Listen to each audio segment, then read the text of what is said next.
interested in retaining tenancy of that house, but she'll go back and tell them that she wants it now, right? And that I can just wire the money into her account and she'll pay. Now I was a bit skeptical at that point in time. I was like, I don't like the issues of subletting. I've had cases of people who sublet and then they get thrown out, or the landlord say, I don't know you, the main tenant I know.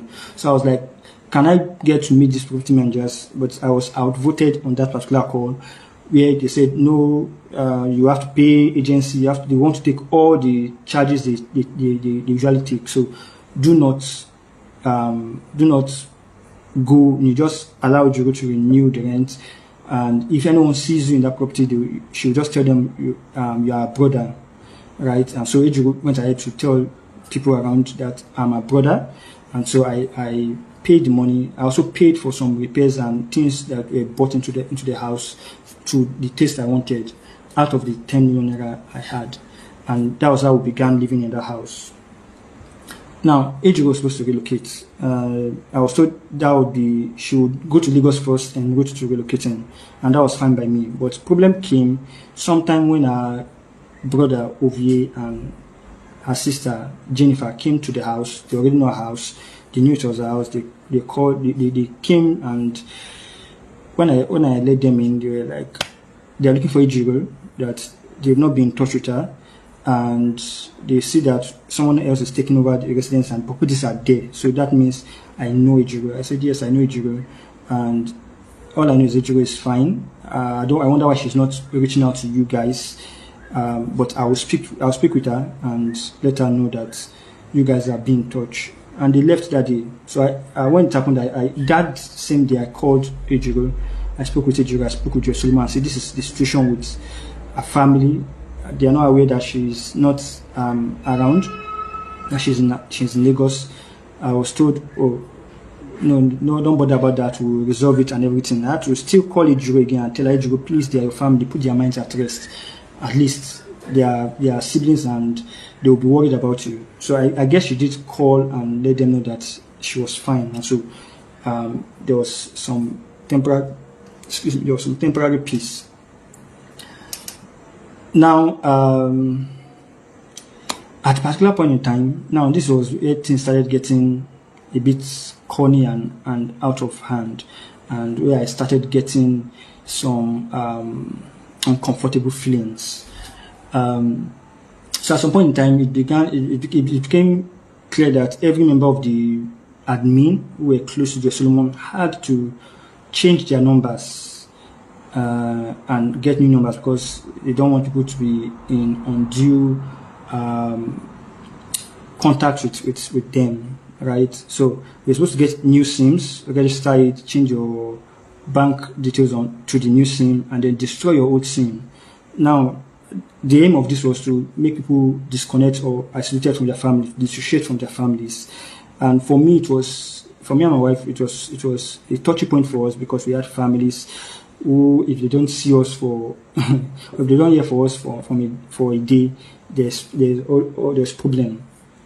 So even she kept reminding me, Bishop TAIYE, when are you changing your SIM? When are you getting a new SIM? I didn't budge. I didn't bother changing my SIM. And up to the point she herself got SIM cards for us in August and sent it over and said, this is the new SIM you'll be using, destroy the old SIM card. Somehow I still found the excuse on why I should use the old SIM card. And so for every other member of the admins, everyone changed their numbers and all that. And so with that, EJIRO became incommunicable.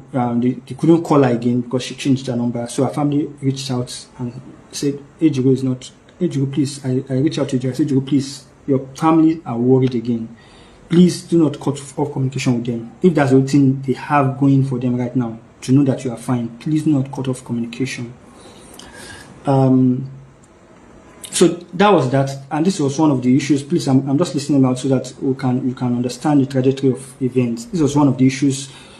It may look like something small, but this was one of the issues we had with the ministry that made us leave. Isolation from family members. It looked like we were disobeying instructions to change our SIM cards. Also, we're not supposed to allow family members to visit. But obviously, we are family oriented, my mother-in-law came to visit, my father-in-law came to visit, my sister came to visit us in that particular house. And when Joe Solomon heard about it, she was not so happy.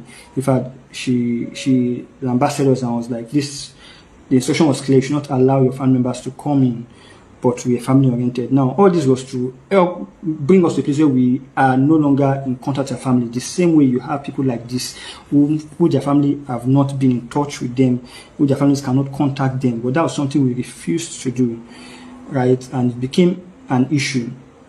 And so about somewhere around, I did about 2.0, that's the second edition, and I said up to that point things were still normal as much as I could pick. But after 2.0, 3.0, 4.0, those are the editions after the second edition.